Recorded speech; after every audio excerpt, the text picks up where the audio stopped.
Je pense que j'ai vraiment réalisé à 16-17 ans que je ne serais jamais professionnel. J'ai espéré jusqu'au bout, j'ai tout mis en place, mais ça s'est pas fait, quoi.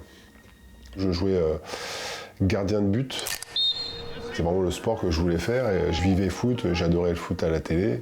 Je voulais que mes parents m'inscrivent au sport-études, il fallait quand même avoir un niveau correct à l'école pour pouvoir faire le sport-études. C'était pas mon cas. Alors là, je fais des études audiovisuelles pendant 2 ans. Bon, ça débouche sur pas grand-chose. Après, je me retrouve un peu bloqué. Et à ce moment-là, je décide de travailler. Donc je suis parti en tant que géo au Club Med pendant 6 ans. J'avais 20 ans, c'était mes premières expériences de vie, donc c'était génial. J'étais plutôt à faire du sport, faire la fête, m'amuser, donc ça jusqu'à une trentaine, 32, 33 ans. Et à partir de ce moment-là, dans le club où j'étais, ils cherchaient des coachs pour faire partie de l'équipe du club de la Spartan Race. Ça venait d'arriver en France.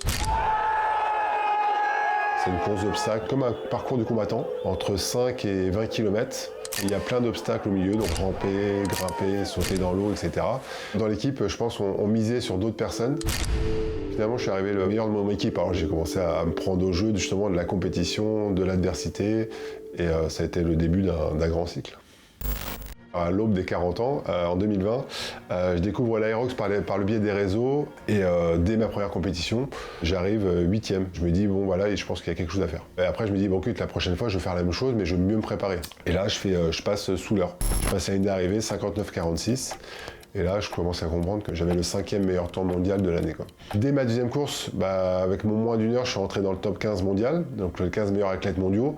Le plus âgé des top 15, donc à 40 ans, donc je trouvais ça assez cool de pouvoir me dire, tiens, je peux me confronter avec des gens qui ont 10 ans, 15 ans de moins et pouvoir les battre. Et donc après cette course, tu deviens aussi le numéro 1 de l'Aerox en France, puisque de fait, cette année-là, tu es le seul Français dans l'élite 15 mondiale. Du coup, est-ce que cette petite frustration de jamais avoir été un footballeur pro, elle est un peu partie après cette victoire-là ?